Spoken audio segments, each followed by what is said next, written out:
everyone, and welcome to UBT Live, UCF Business Talk Live. My name is Roger Phipps. I'm COO and co-founder of Seven Lights Marketing, Boss Leadership Solutions, and a bunch of other stuff. So excited to have you here for episode number 21. And in this episode, we'll be talking about emails.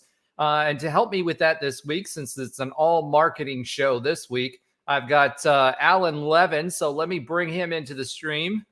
Welcome back, Alan. Hey, Roger. How's it going? Awesome. Smarty Pants with a Z, in case you forgot. Just in case. I think you need to put quotations around the Z, though. I'm just saying. I probably do, yeah. Yeah. See? You also get grammar lessons. Yeah, you also get grammar lessons on this show. All right, so we're talking about email this week. It's an important part of marketing and something that you should be leveraging. You know, there's always questions about efficacy of email, but it's a great tool, and it's way cheaper than what the traditional marketing has been, which is sending postcards and things like that in the mail that people may or may not look at it. So let's get right into it. What is email marketing? So email marketing in general is an electronic form of communication that you can leverage to reach vast amounts of people very cost effectively. And we all get email. We all have gotten email marketing. There's different types of email marketing. There's different ways to manage that. And there's different purposes for it, right? So some of it is for sales. Some of it is, to brand awareness. There's messaging. There's all kinds of different reasons that you're going to use email marketing. But by and large, it's a way for you to communicate to your clients, or sometimes, your family, or sometimes your mentor group or whatever. It's a way to communicate with them effectively and make sure that you're keeping in touch. So that's top of mind. Provide something of value to who you're sending the email to. When folks need you, they're thinking of you whenever they need that particular product or service. So, email marketing is an important part of what we do every day. I know Seven Lights offers it, obviously. Does Smarty Pants offer email marketing? Absolutely. All right. And, we'll get into the different types and how you can partner with companies to do it. With email marketing, there's all these web providers or CMSs out there that say that they can provide email marketing for you, right? So they'll have a platform that they tie into or something like that, but someone still has to manage that, right? They have to manage sending them, getting your content, making sure they're creating your taglines, creating all of those different things that happen with an email. And it's a lot more difficult and time consuming than you would think. And the platforms themselves cost. There's a cost associated with email. Typically it's by sends, right? So the amount of emails that you send, the more you send, actually the cheaper it is. It's just like your traditional postcard, right? And the challenge is when you do that, can you carry that all on your own? Can you get the list? Do you have time? And a common theme of what we talk about all the time on here is, when does it make sense to partner with someone, right? When does it make sense to have an expert do it for you so that you can focus? So if Josh were here, he would say focus is our F word, on what you do to deliver on your sales channels and on your product. So let's talk and get into a little bit about the different partnership levels of email marketing. So I've kind of alluded to it before, right? You can either manage it yourself, in which case you have your own email provider. I can tell you from experience, if you just have Gmail, that's not really going to give you what you need as far as the ease of use of being able to send it, as far as being able to track and monitor opens, your click-throughs, and whether you're being successful with the campaign. And that's part of it. You're also going to need to create the content. You're going to need to make sure that once you create the content, you can do what's called A/B testing. And for those of you that are not familiar with A/B testing, what that basically means is you send two versions of an email out trying to accomplish the same thing, and to a smaller sample size, and see which one performs better. You're going to need to do all of these things. And a lot of times it makes sense to partner with a company that does that. So, Alan, talk a little bit about what Smarty Pants offers in their partnership program for email marketing. Yeah, we actually have two main programs, and I don't know how much we'll get into one of them, but one is we do cold email outreach, which is a completely different undertaking than if you were just going to do like email newsletters to, let's say you have a database of all of your clients and prospects over the year, and you're just doing kind of informative emails, right? Which, or could be a monthly newsletter, keeping people updated within the industry. So that would be just your typical, email newsletter marketing. That's brand awareness, that's providing value. But then there's also, which we offer, and we can use MailChimp or Constant Contact, or if you have, there's a few others like HubSpot that we could use as well to, not only craft those, the design of the newsletter, write all the copy, and then, do the distribution. But then there's cold email outreach, which is a whole other undertaking, because that involves, scraping lists, that involves a lot of technical aspects, that involves making sure your emails don't have any spam related words, and it's making sure the emails do not bounce. So you can use different tools like Use Bouncer, which, will tell you if any of the emails are spammy. You need to have you have to warm up the email domain that you're using. So it's a very big undertaking. So we do both sides. Some of my clients just want to have a database of a couple thousand people, and they like to keep them updated on industry news, maybe share blog posts that they've recently created. Some of them have little fun facts or quotes of the day or quotes of the month, celebrate certain holidays that are within their industry. Like it was just cybersecurity month. So I have a IT client that wanted to talk about that.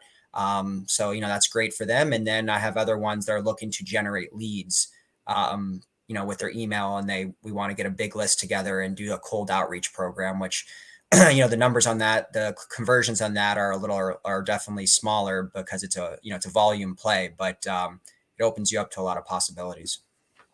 Yeah, and one of the things, that's super important on that when we're talking about the mechanics of emails that you need to be aware of. One, there's a lot of regulation around emails. So being able to understand and manage those do not contact or opt out lists, as folks opt out, is super important. The other pro tip on that too is you've got to have a dedicated email box that's separate from your company email or your other emails, because if you get marked as spam too often, it will shut down your company email. So make sure that whatever email that you're sending it from, which will be tied to your domain,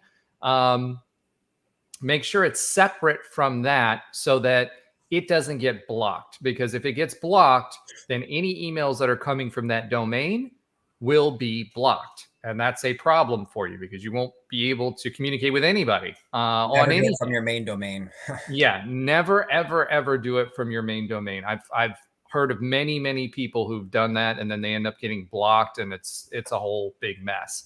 So these are the types of things that, professionals who know what they're doing will help you with. Now, you mentioned some of the different platforms, Constant Contact, MailChimp, HubSpot. et cetera, HubSpot.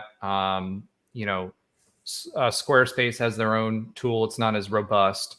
But again, those are platforms that are specifically made for you to be able to send those emails, track those emails, manage those emails. So when we're talking about partnership levels, basically what I'm saying is you can either manage it yourself and then partner with someone to try to obtain lists, right? So that's where you're going out. And there's different types of lists. There's not just one list, right? So there's opt-in and opt-out lists. And basically opt-in list means these people have opted in to get these emails, right? And then there's opt-out lists, and opt-out lists are different in the sense that they have not opted in, but they have not opted out. But if they opt out, you've got to be prepared for that. So these folks are not expecting an email to come in, and you buy that list and you send it out. Now, depending on the type of list you have, the opt-in and the opt-out list also dictates whether you own those contacts or not. If it's an opt-out list and it's not your clients, right, and you've went and bought that list, you don't own that list. The other vendor still owns the list, and you don't get to use them again, right? So the only contacts you get to keep are the ones that that email back. So depending on what you're trying to do, even with outreach emails, and this is again why you partner with someone like Seven Lights or with Smarty Pants to manage that, understand it, and then the quality of the lists as well. If you're just going out there and trying to find the list yourself, you have no idea whether this provider that you're getting it from is providing relevant lists that are targeting at the level that you want to target, because different lists can target either by geographics, demographics, etc. So hopefully companies like ours have good quality folks that they can go to for these lists that they know are vetted, that are segmented the proper way, because the closer you get to your target demographic that you've segmented, the more likely that email campaign is going to be successful. So how do we measure those kinds of things? Well, you're going to look at things like opens, right? Whether someone opens your email, whether they click through. One of the things that companies like ours and Alan's can do, we can actually monitor what people do. And then there's other things where you can drop, like on your website, Google Pixels, or on a landing page or something like that, where you can actually track what happens after that person clicks, right? So are they getting to where you want them to get to if you're offering a promotion on a landing page? Are they getting to your website, and where are they going to your on their website once they get there? And most folks don't have the ability to do that unless you've got your own email marketing team or marketing team in-house. In which case you have to ask, okay, if I've got, let's say, I've got enough salary to pay for 2 or 3 marketers, what are their skill sets? Because they're only going to have 5 or 6 skill sets. And, do I want someone who doesn't know what they're doing do it? Or do I want to partner a la carte, like we offer a la carte services, with us just for that specific skill set because my marketing team doesn't know how to do it or doesn't have the bandwidth to keep up with it, because it is a chore. You have to create the content. You have to create the subjects and the subject lines. They have to be eye-catching, because people are sifting through their email box and they're seeing that subject line. It may not catch their attention, in which case you just go right to the delete folder. We'll talk about that in a little bit. So partnership level, you can either partner with a company that's a email provider, like Alan mentioned earlier. You can and a list provider, and you're doing that all on your own. You can partner with a company like Alan's or mine, right? And we can design campaigns for you. We can test the A/B test on small, sub components of the list to make sure that we're providing the best email possible before you spend the money on the larger list, right? To send those out. We can do things, some people, not all of them, can do lead scoring. Some of them can do drip campaigns. There's a lot of different things that we'll talk about a little later. So partnering with a company that knows what they're doing, either because you don't have the bandwidth or because you don't have the knowledge in-house, is usually a good investment. And then, choosing whether you have a partner who can do all of your marketing, where that email marketing is integrated into the rest of it. So they're a true agency, right? Like we're an agency model, so we can provide other things that will, complement each other. We talk about complementary stuff all the time, with SEO and SEM or anything else that will drive more business and make you more successful. So other than opens and click-throughs and things like that, Alan, is there anything that I missed on measures of success? I would also check, obviously bounce rate, to see, how good your list is. I mean, you could have cleaned your list or ran it through a program to see if the emails are good, good or bad, but, you still want to check the bounce rate. And you probably want to check, your unsubscribe rate too, how many people are Yeah. unsubscribing after every single email. But yeah, I mean, opens and clicks are a big one. That tells you, the open rate is going to tell you how interesting was your subject line. Did it, you have about 3 to 4 seconds to capture someone's attention for them to open your email.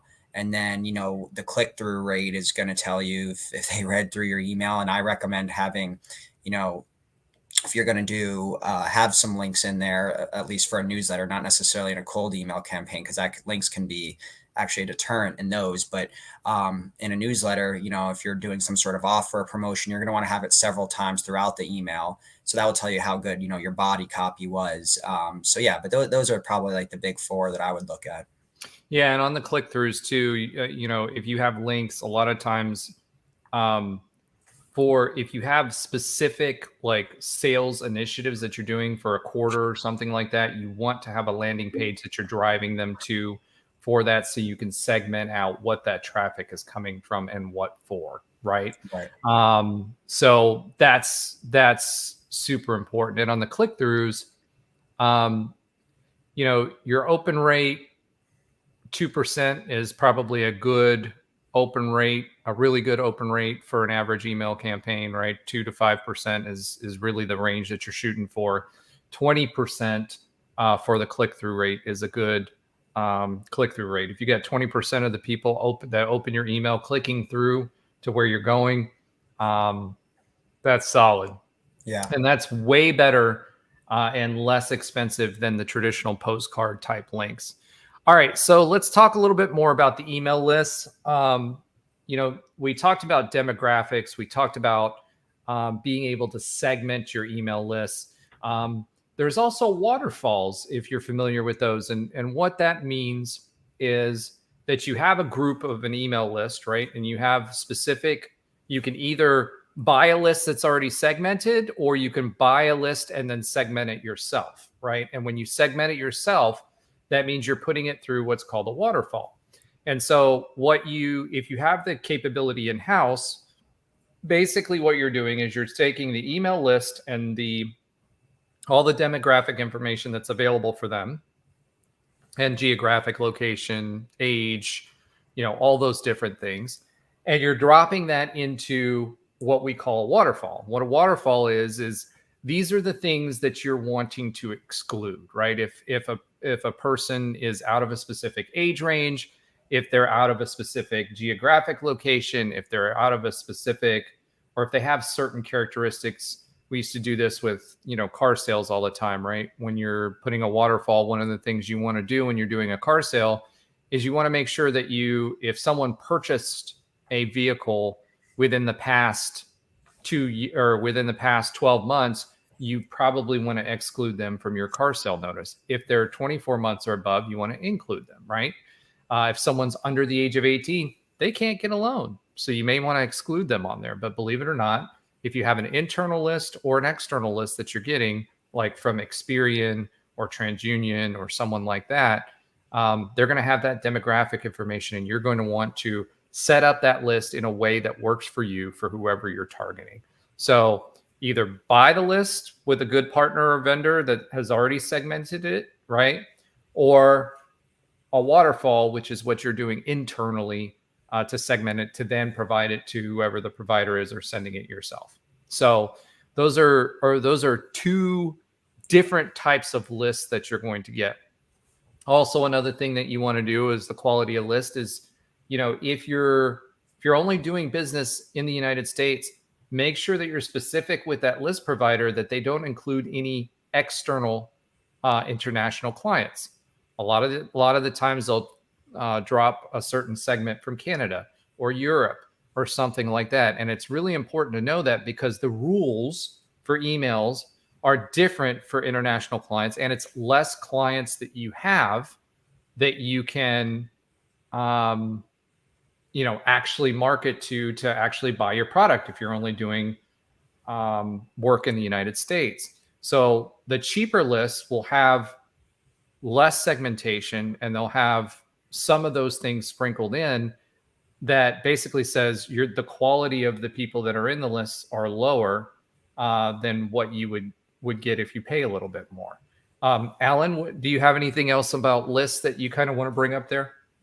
Yeah, I mean, there's also, you could scrape lists as well. There's services like D7 Lead Finder or something like Seamless.ai where you can, scrape these lists. But yeah, the segmenting is so important because you don't know where someone is in your sales journey yet, right? And also you don't want to send the wrong email at the wrong time or to the wrong person. So even if it's a list that you know really well, you've had these 1,000 contacts or whatever it is in your database for quite some time, I like to, whether it's, tagging or segmenting, knowing, okay, these, 20% of this list always opens up my email about Google algorithm updates. All right, I'm going to segment them into lists and know that, these are the type of people that like that. Because when you just do, a blanket email and send an email to everyone, that's where you start to see those unsubscribes. Not everyone's going to be interested in the same thing. You may be sending out to businesses that are B2B versus B2C, and some of the things you're sending out may not make sense for them or they're not going to be interested in. So segmenting is such an important thing because I think a lot of people make the mistake of just, they think they wrote a great email and they just send it out to everyone in their database. And that's usually going to cause those unsubscribes and that open rate to be a lot lower. So yeah, I agree with you 100%. Another thing too is the frequency, right? So like a lot of people will just send or constantly send. It's the same thing, if you're logged into LinkedIn and you're constantly getting these sales messages from these sales folks, they keep blowing you up, right? Or here's a perfect example. I had someone that I responded to, after the second email or second message on LinkedIn. And I said, yeah, I'd be interested in doing that. Let's, get together and talk about it. Well, that put me into a funnel. And that funnel, I got emails every day. I got text messages because I have my LinkedIn number listed on there. And they were texting me every day and they were calling me every day. Guess what I did? You opted out. Opted out and blocked everywhere. Right? So now they will never have the opportunity to work with me again. It's the same thing with emails. Your email frequency is vital. You don't want to blow up your clients every single day because number one, if it's all sales, right, and they know it's all sales, then they're just going to say, well, it's just another sales email, and they'll never even open up your email. If you're not providing anything of value to them in your communication, they're just gonna delete it and move on, right? Or unsubscribe, which is even worse. And so the efficacy of all your emails that you send going forward is worthless, right? Then there's the situation where people are sending stuff every 2 or 3 days, right? Again, you don't want to clog an email box because yes, they keep showing up. They might click on 1 in 25 because they're just annoyed by the fact that you keep sending them. It must not be that important. You want to create a sense of anticipation and provide value and or an opportunity for them that's valuable, right? And keep that frequency down so it does not saturate your client and they end up unsubscribing or just deleting the text or the email. Same way for text messages and other electronic communication as well. So Alan, how often, I have my own, but I want to hear yours. How often for frequency for an email would you think would be appropriate?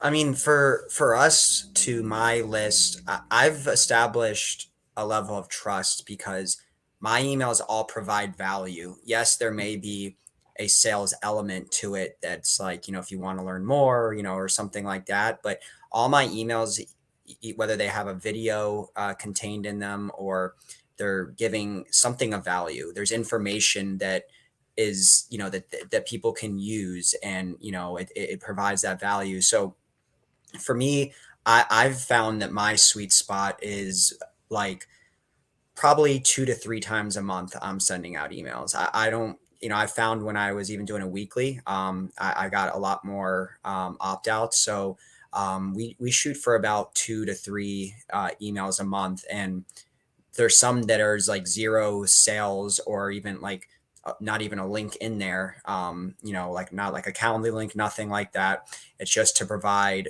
value. So for us, we like to do about 2 to 3 for like the newsletters that we send out a month roughly. Yeah, and I'll say that too. Actually, I was going to go with 2 to 3. I think once you get to one a week, you really start, eroding and your trust, right? That, hey, they've trusted you with their inbox, right? And if you're going more than once a week, you're definitely eroding that trust, and the unsubscribes are coming.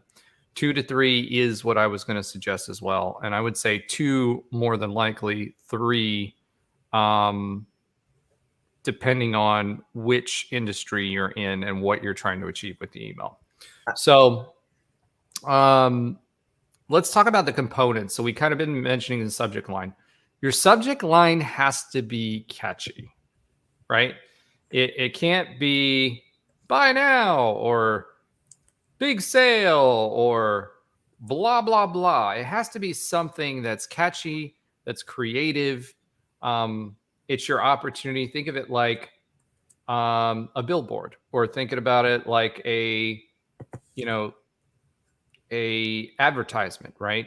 That people are flipping through online or a magazine or whatever, or if you're doing SEM, all 17 links that pop up that are paid ads for that particular keyword, what's going to make yours stand out and make people click yours? It's the same thing. Most people are getting 20, 30, 50 emails a day. What's going to make them open up yours with the little time that they have to scroll their email at lunch or in between calls or whatever, right? Because they're saturated with work emails. So what's going to make you stand out? So that's number one. Number two, the body of the email. All right. Is it too short? Is it too long? Is there anything that grabs their attention that makes them want to continue to read the email? You have about the first 3 or 4 lines where something has to click with the person that's reading that says, okay, let me read on. You don't want a 20-page email. You hear us all the time here say 5-line emails for work emails. If you've got more than 5 lines, you really should be picking up the phone and talking to someone, right? It's kind of the same concept for emails. And, then you've got the elements that are inside there. Do you have a click? Do you have a link to click? Do you have any graphics that are there within the body of the email? If, and we'll talk about graphics here in a minute. But what do you have that's going to entice them to continue to read and find value? And you really have 2 to 3 lines at the beginning of the email to make sure you grab their attention. So you grab their attention with the subject line. They're going to skim the first 2 to 3 lines. If you're not providing anything of value at that point, or at least a promise of it that they may find interesting, they're going to move on and delete your email. And then finally, your signature, right? So whatever your signature is, whether you're talking about a personal email or it's a personal email signature, you should have your branded logo or something that reinforces. It should be in your colors, right? It shouldn't be just a plain email when it comes from you. So you've got the header, you've got the footer, and those are going to be especially the footer is going to be traditionally the same, right? It's got your information on there. as far as links to your social media, to your web page, to whatever you want to include in there. Your header can be different depending on what you're offering. And that's where templates come in, right? And they shouldn't be the exact same template every time. Every quarter, you should have different templates for your emails, as far as the look of what they look like for your header, etc. And then you got to make sure that you have 2 or 3 lines at the beginning of that email that are going to carry them through. Alan, I'm going to get off my soapbox. For components of a good email, what would you say there? So I just want to add on. I mean, for me, the subject line is very important. And that's because nothing happens until your email gets opened. If your email doesn't get opened, nothing's going to happen. Right. So the subject line to me matters really almost the most. I don't want to say it's the only thing that matters, but it's very, very important. To me, there's really 4 main types of subject line that we've experienced or that we've experimented with. One would be, the curiosity factor. Can you say something that's going to make them curious? 2 would be like a direct benefit for them. How are they going to benefit from whatever you're saying in the email? 3 would be providing some sort of urgency or scarcity. People are kind of motivated by that psychologically. And 4th would be that like social proof or results, right? So to me, those are the 4 types of subject lines. And within that, you can experiment with a lot of stuff too. I mean, the personalization factor, studies have shown that when you use a person's first name in the subject line, that increases open rates by about 20%. Even using an emoji, there's certain emojis that have proven to do better than others. That's a big argument that's been going on for probably the past 3 years, is whether to use emojis or not in your subject lines. Right. It's something to experiment with. I'm not saying it's going to work with everyone. Yeah. So, and then, another underrated thing is a lot of people don't use the second subject line. So if you look at a typical email, if you're like in your Gmail, right, you'll see the main subject line in bold. And then to the right, if you don't fill out that second subject line, it have a default like goofy message, but you can actually have a second subject line. And that's also been proven to increase your open rates. So the subject line is, very, very important, whether it's making someone curious, showing them an exact benefit. We've experimented also with using, like odd numbers or very specific numbers. A lot of people will tend to say, 85 or 90, things like, but like something like 23,247 leads in the last 30 days. That's the curious and putting proof and putting like an odd number, something that's really going to make you stand out. And then when you talk about the body copy, there's kind of similar concept there. Those kind of 4 chunks within it, but getting people curious in the beginning, like Roger said, you have about 4 or 5 lines. So whether that's asking a question right off the bat that maybe hits a pain point or something that's going to make them, curious about what you're saying. Then maybe providing some sort of, proof or credibility, whether that's, a testimonial or something that how other, like a case study of how other people have benefited from, what you're about to say, and showing those results, whether it's in the form of numbers or whatever the case may be. And then once again, if this is kind of a sales email, and you're maybe a little farther along in your email process, is it having some sort of scarcity, like, this offer or this trial ends in 48 hours, it ends at midnight, whatever the case may be. But to me, providing value and those 4 elements are that I, alluded to are so important to really get people to not only open the email, but then also actually read through that email. And because you're only going to have a few seconds or a few lines to really capture their attention. And for us, I think personalization, like I said, also, I can't harp on that a lot. I mean, if you're really, when we talk about segmenting and things like that, if you really want to do your homework, you could even hire like a VA to go through your list. Can you find awards that people have won? Can you see if they went to the same college as you? Do they have the same first name as you?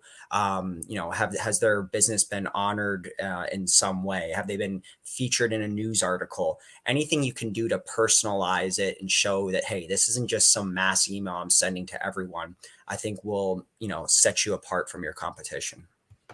Yeah, I think that personalization piece is important too, because when you go with vendors, some of them can do that and some of them cannot. And usually you do have to pay extra for that personalization, right? And that level of personalization. So you can send just a regular subject line without a name or a title or whatever, right? But the good ones, it's usually, a certain number of cents per email. Make sure if you are using a vendor, whether it's a list vendor or a marketing company, that they at least have the option for you to be able to personalize that email. I think that's super important. Let's talk a little bit about graphics. So using graphics in emails, right? So there's different types of graphics that you can use. You can also use video content. So for example, with sales emails, a lot of times you can use a templated email for the traditional stuff, but it's personalized, right? So insert name here or blah, blah, blah, whatever. But using video with an email is actually very, very successful as well. So if it's not a mass email, so you're not sending it to like 1,000 clients, if you got a specific number of clients that are targeting, right?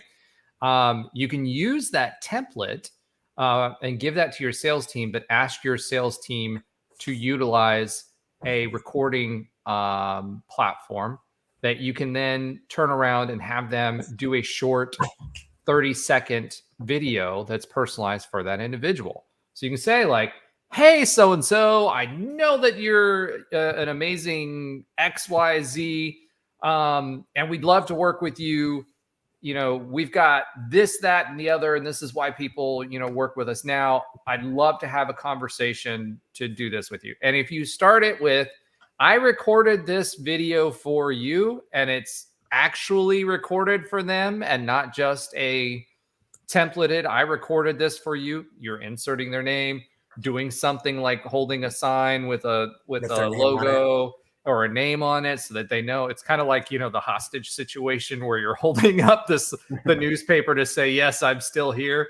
Yeah. It's kind of like that, right? For videos. And, making sure that you're personalizing it so that they know, hey, dude, you took the time. One, people are going to react to video a lot more than they are anything else, right? And putting that in your subject line, I made this video for you, or whatever your subject is going to be, including that this is personalized videos in there for that particular individual. It's going to make them open it. And then once they see the video, it's going to be way more impactful for them. And there's creating, when you provide value for someone, you're creating an expectation of reciprocity, right? And that expectation of reciprocity goes across the board. Most people are going to want to psychologically create that reciprocity for you, and then they will give you something in return. So whether it be, hey, I'm actually going to read what you're saying and maybe set up a 15, 20 minute, 30-minute demo, as a courtesy, and then you have an opportunity to get in front of them and actually sell them. Making sure graphically, if it's a traditional graphic, make sure it's branded. Don't use stock images, please, because everybody sees the same stock images. You can tell, even if it means you have a photographer go out for the year and take a bunch of B-roll, imagery, or if you have like B-roll imagery stills that you can pull from a video that you've done, or whatever. Make it you. Don't use stock images. If you're a fun company, do something crazy, like have your team like, or something in the background, whatever is going to make you stand out, right? If you're a more professional company, or there's a lot of value behind your brand, whether there's trust or whatever, do something that evokes that in that imagery, right? And include that in there. I mean, let's say you're soliciting for donations to an animal, not preserve or retreat, but a sanctuary, right? So an animal sanctuary. Don't be afraid to go Sarah McLachlan on them and put a poor puppy in the background. Make it personalized, right? And then the way that the header is shaped, make that different, not just the traditional block stuff. Anything that you can make stand out, that's a positive. Now, I will warn you, if you are a smaller company and you're trying to use Gmail, you actually have to use scripts to be able to get that to work. Yep. Right? Which means that you're going to be doing a lot of work and you're going to have to be able to code. You can't just take the images and upload them. Now, you have technology like HubSpot where you can take a company can create a image for you or a set of images for the header, footer, and whatever. And you can just upload that into their platform and they'll automatically do the script for you. But each email platform is different, right? So, and then same way with Constant Contact, right? So what you want to do is make sure that you have some sort of platform that's going to take the HTML code or the PNG and put that into the email format for you, so that you don't have to code it yourself. And don't ask me how I know that, because Gmail does not play nice with templates. You actually have to have a go-between in between, right? So whether you own the platform or the company does it for you, but make sure it's branded for you, the colors you want, the imagery you want, the shape you want, whatever. Look professional. It doesn't cost a whole lot to do that, right? Spend the money, do the extra to do that, and have a different one once a quarter, or at least for, different stories, right? Whether it's campaigns, whether it's this is a sales journey, this is a lead nurturing journey, this is a informational journey. Because remember, for every business email that you have, that's worth about $50 to you. So what are you giving to them? For every personal email you get, that's worth about $20 to you. So what are you giving them? All right. Off my soapbox. Go ahead, Alan. Yeah, I mean, experimenting with different images and videos definitely can make the email a lot more engaging.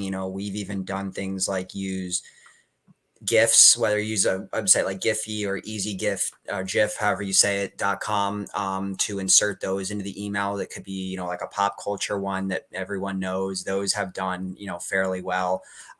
Even doing like a video preview, right? If you're sending out, like we've sent out emails that were, promoting like a new blog, and we've actually taken a screen grab of, a video of it kind of scrolling through the different elements of the blog.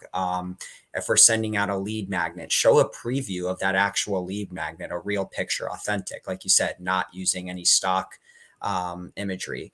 We've even done like static versus flash animation. If you're promoting, like we Okay, let me pause you there on the flashy animation, because you've got to be really careful with that. Okay, so this is not from a like performance perspective, but from an accessibility perspective. Mm-hmm. So the same reason on websites, you can't have flashing things on a website. You've got to be really careful with email, because that will invoke people that have epilepsy to have a problem, etc. So you got to be really careful with that. So the amount of times and how quickly that strobe or that flash happens, you got to be really, really careful with it. Yeah. No, not saying you can't do it. You just got to be careful with it. Yeah, it could even be something like we've used, I know, to promote like webinars where it's like a picture of the graphic that says like, webinar January 25th, 2023, whatever. And it says click here. And even just like the click here kind of just like shimmers a little bit. So it's just a little bit to catch their eye. It's not something that's gonna be like strobe lights, like we're at a rave or something. So it's just, something to a little bit catch their eye. But, or even like, we've even done like sent out like poll questions or surveys where it's like a picture of the question and then like A, B, C, or D, but it's really a link that takes them, you click, no matter if you click A, B, C, or D, it's going to take them to the landing page. So there's a bunch of different ways you could try, but I agree the biggest thing is not using stock imagery. We've all seen the stock images before, whether it's from Unsplash or Pexels or any of these that everyone has seen that are used in blogs and all that type of stuff. So I like to go the authentic route. And yeah, like some of the things Roger said, whether it's the team in the background, you holding up a sign with, the prospect's like name, that just kind of with goes a smile. Don't be grumpy Gus or kind of, fake smile in it. Like put some energy behind it. Cause I've seen that. That's all I'm saying. The only reason I'm saying I'm like, emote, right? I mean, yeah, show them that you're excited about, potentially working with them. Or even like we've done too, like even had a like where it looks like a video. So it's, like a square rectangle and it has the play button on it. But once again, that's a link that takes them to the actual video, things like that to get them to click, right? We're talking about cueing the click here. So those are all things that are helpful and increasing those click-through rates. All right. So remember the survey thing you said, because I want to bring this up here and I don't want to forget this point. So drip campaigns and lead scoring. So you've heard me say lead scoring earlier. I think we should probably tackle that first as to what lead scoring is. So lead scoring is a way that measures how a person interacts with your email and assigns a value to it. And based on that value or that accumulation of values, right? So if they opened it, there's a value associated with it. If they scroll down a certain amount, there's a value associated with it. If they just clicked it and closed it, there's a value associated with it. If they clicked on your link, there's a value associated with it.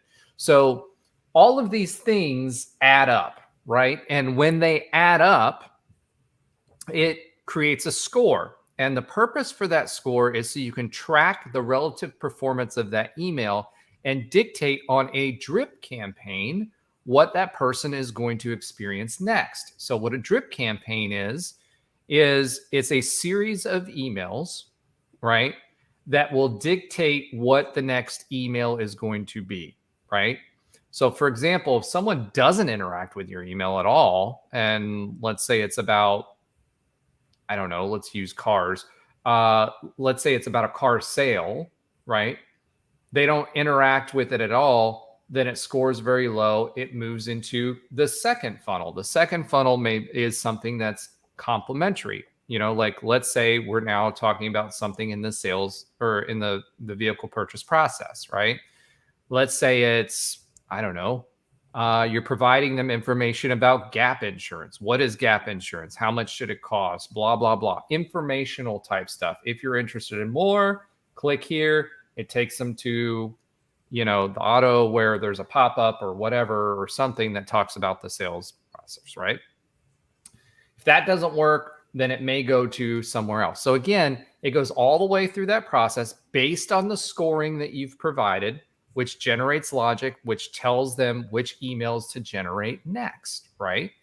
And that's a drip campaign. And the purpose for that is the client is automatically engaged with whatever that funnel is without you being involved, right? And that will also put them in buckets. Like if someone's not interested in that particular thing at all, you're going to take them out of that pool of emails and assign them to a different bucket for something they may be interested in later. Maybe they're not interested for a vehicle, but they'd be interested in hearing more about home loans, or something like that. So again, they are complementary things in that lead scoring is what you have a dumb drip email, which is what I call it, a DDE, a dumb drip email, which is basically you're going to get this, and then you're going to get this, and then you're going to get this, and you're going to get this, and then it's done, right? It doesn't matter how the client interacts with it. It doesn't matter whether they find value in it. You're not getting any understanding of the efficacy of that. However, what you can do is set an entire campaign, right, for a quarter and fire and forget it. So if you have the lead scoring ability, then you can see what people are doing, and then push them to different email drips based on how they're interacting with that email, or completely drop them out, right? And if you drop them out, then you put them in a separate bucket and you bring it back later on. The next time you have that sale, try it again, or put them into another funnel based on how they interact. Now, this is not easy stuff, right? This is not easy stuff at all. This is not stuff that the average person is going to be able to do, right? Especially lead scoring. And all of the platforms don't do this, right? Not every platform does lead scoring. Not every platform does drip campaigns. So you have to understand that before, if you're going to go out and get your own and do it yourself, you have to understand that beforehand. Most of the lead scoring is customized based on what your performance measurements are, right? So you're going to set what things are more important to you as you move through that process. And based on that process, you're going to control how your clients go through those funnels and where they end up. So if you're going to get to the level where you have drip campaigns or lead scoring, my recommendation is have somebody else do it, because they're going to be able to provide you the right content. They're going to be able to provide you two different paths, and you're going to drop people in different paths and then switch them, right? And you're going to be able to fire and forget. And then you're going to have direct performance on how these people interact. So at that point, you're not having to do anything. There's a lot of work to set it up, but once it's set up, now you're building data. And that'll inform you as to what you do next quarter or next year in that same quarter, if that's your product that you highlight and there's seasonality involved. All right. Alan, any thoughts on that? I think everything you said is absolutely, I agree with. I mean, also, lead scoring can be very personalized to your company and what matters most to you. What are your goals with it? So is it, when you're assigning these scores, and, obviously, you're going to have a CRM, you're going to have some automation here going on, but what's most important to you? Is it taking an action in your email, whether that's an open or a click? Is it they've revisited that email multiple times? They opened it up, they left, and they came back and looked at it a second time. That may be a score that you care about. Did they visit your website or the link that you promoted in your email? That may be most important to you. Did they take an action on your website after the email? Did they fill out a form? Did they call you from your website? Did they download, if you are sending out a lead magnet or an ebook, or a guide or a checklist? Did they download that? If you're e-commerce, did they take some sort of action in your shop, go to the cart? Did they abandon the cart? So I think it's important to customize it to what's most important to you. And then, then you're starting to gather that data, and you can start assigning, are these warm leads? Are they qualified leads? Are they sales qualified leads? And then those people can be put in their own buckets as we kind of move down that funnel. So it's definitely complicated, and you probably do want to partner up with a agency or someone that knows email marketing and drip campaigns and lead scoring very well. But the important thing is, to me, is just that segmentation and setting up that lead scoring system, because not everyone is at the same point in the buying process. So you need to have the criteria, and you need to be able to assign points to that criteria. So for me, I think lead scoring is a huge part of your strategy. 100%. Okay, let's go into our closing thoughts here, because we're getting close to the top of the hour, and Josh would want us to have at least an hour and 7 minutes. Listen, I hope you guys. I know we threw a lot at you, and there's a lot of technical stuff that's involved there. The average small to mid-sized business is not going to be able to manage this on your own. I encourage you guys to go, whether if you have a marketing person, have them contact and do an a la carte type relationship with someone, right? Remember to ask the questions that we talked about, right? Do they have the ability to segment the demographics the way that you want to. Are you getting an opt-in or an opt-out email? Are they doing, personalized emails for you? And by personalized, meaning you're putting the person's name or some sort of message in there for them, for whoever's receiving it.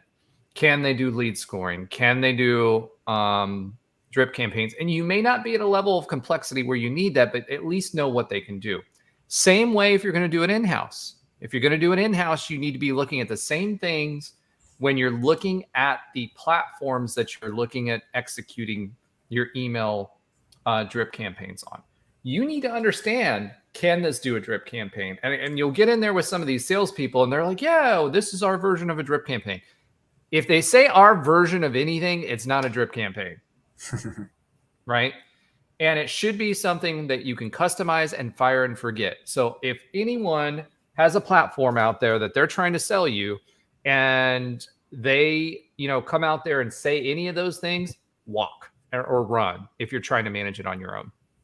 Make sure your content is customized. Make sure you're not using stock stuff. Make sure they create custom templates for you, and all those things cost.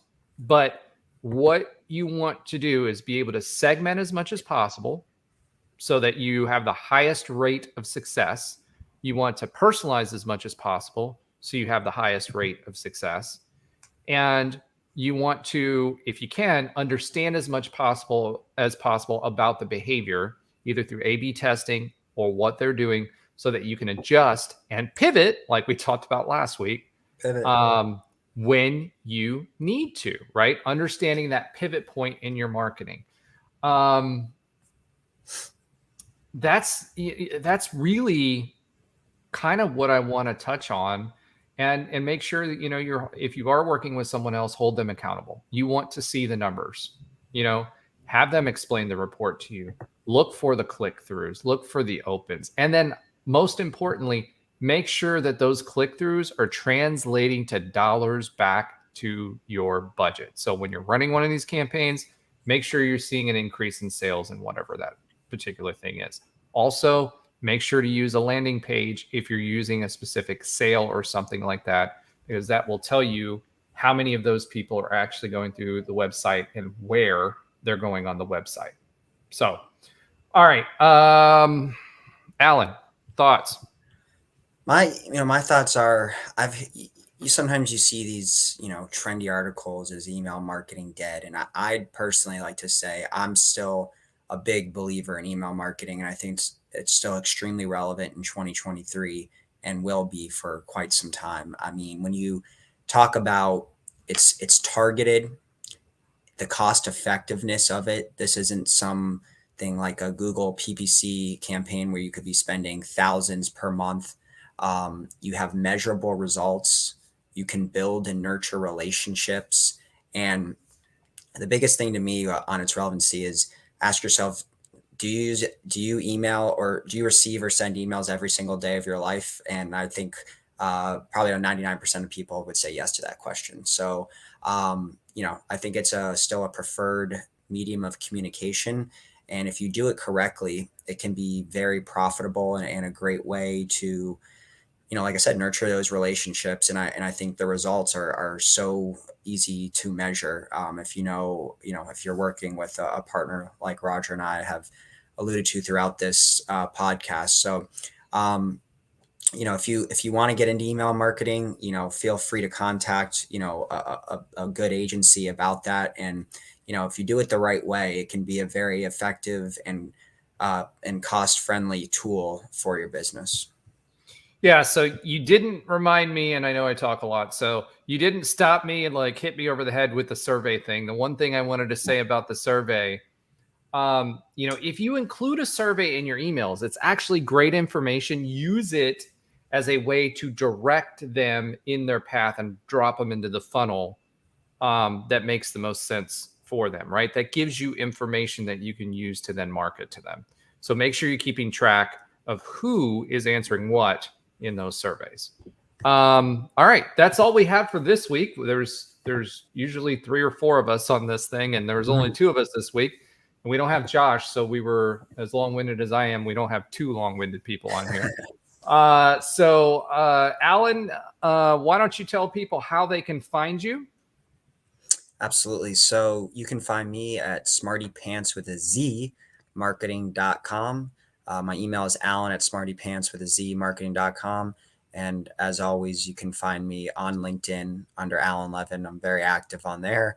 And yeah, those are the best ways to connect with me. Awesome. And if you need any help with any type of marketing, any type of video production, and excited to announce, if you guys have been checking out my LinkedIn, our marketing, 7 Lights Marketing, can now provide VR and XR training services, etc. for you. We can help you with that too. You can reach me at r.phipps at 7lights-marketingagency.com or visit our website, 7lights-agency, marketing agent, 7lights-agency.com. And we're getting ready to go through, an overhaul on our website to add all of these different products. We've been kind of squirreling away at that for a little while, getting it ready. And we're getting into the home stretch so that we can update all of that. If you need any type of consulting, business, legal, leadership, etc., you can reach me at bossleadershipsolutions.com. I'm sorry, Roger at bossleadershipsolutions@gmail.com. Man, I'm messing it up. My notes went away, so they disappeared. So I'm doing this all from memory now, this is why I have notes. And then any other questions, concerns, thoughts for UBT, you can reach us at ubtlive@gmail.com. If you have someone that you would like to highlight, if you'd like to be a part of the show, you can reach us there as well. And don't forget, goldenknightsclub.com. We've had some more people come and put their information on the website. Again, it's a marketplace for UCF Knights, so please make sure to put your information on there so people can find you and what you do and what you need as we build this community of business owners, business leaders that support each other. So as always, remember to like, subscribe, and grind.